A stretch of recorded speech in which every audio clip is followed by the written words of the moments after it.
Hello and welcome to part 4 of Let the Quran Speak on the People of the Book. Our faith.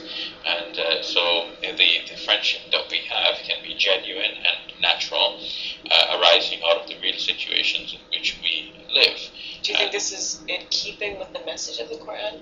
Yes, in fact in Surah 60, in verse number 8, the Quran specifically says, لَا يَنْهَاكُمُ اللَّهُ عَنِ الَّذِينَ لَمْ يُقَاتِلُوكُمْ فِي الدِّينِ وَلَمْ يُخْرِجُوكُمْ مِنْ دِيَارِكُمْ أَنْ تَبَرُّوهُمْ وَتُقْسِطُوا إِلَيْهِمْ. God does not prohibit you from being kind and just to those who did not fight you on account of your religion, fight against you on account of your religion, and did not drive you out of your homes.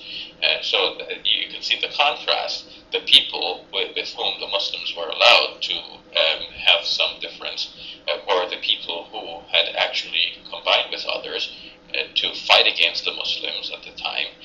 No, they only get this protection if they pay jizya with willing submission and humiliation.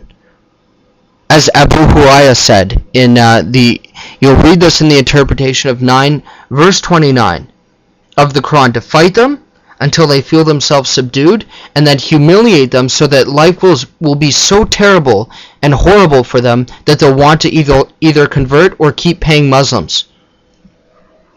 To drive them out of their homes on account of their religion, just simply because they declared that they were Muslims. All right, thank you for that, Mr. You're welcome.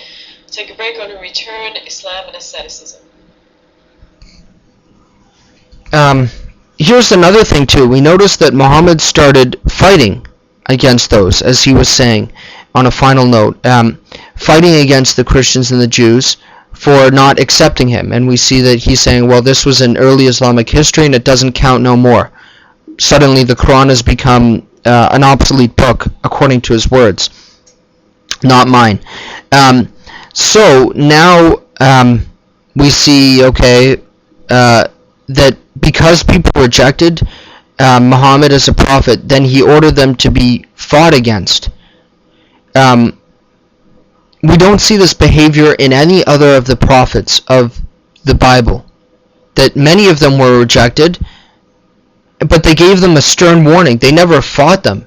They warned them out of love to change their hearts. And even Christ, they would do blasphemy against him. They would blindfold him and smack him in the face and say, prophesy, who is it that hit you? And he took it. He took our infirmities and our wounds and our weaknesses upon himself. This is what a loving God does. He took our wrong upon himself at the cross in love, and rather than retaliating in hate, he rose releasing peace, forgiveness, joy, happiness. He came to his own, and his own rejected him. The truth is, the world has not understood him. The world lives in darkness, and he is the great light of truth.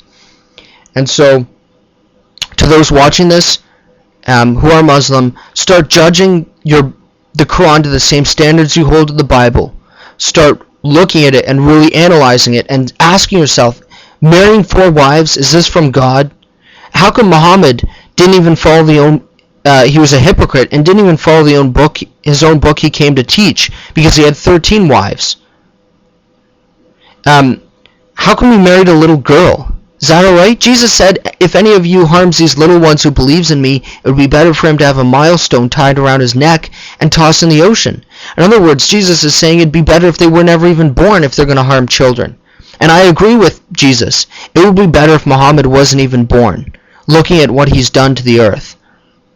And the shadow of Islam is very devastating. And every country that it comes in contact with, it pollutes by satanic things, teaching you to fight, hate, and kill those who you don't believe in. And then, of course, what we see is that he needs to lie about it here in the West to try and make Islam look user-friendly to the Westerners. You take the same Christian here and you put him in the Middle East, and he's going to be just as loving.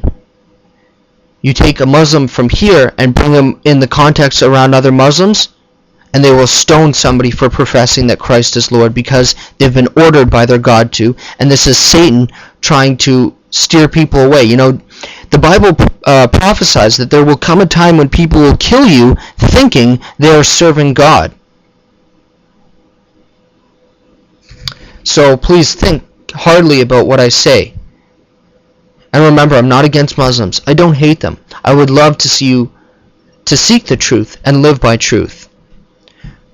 Christ is Lord, and He is the way, the truth, and the life. And His heaven is holy. And He is calling you people out to come to Him. For He longs to save you and heal you and set you free from religious doctrine, from all of this, but to seek Him in genuine and true worship.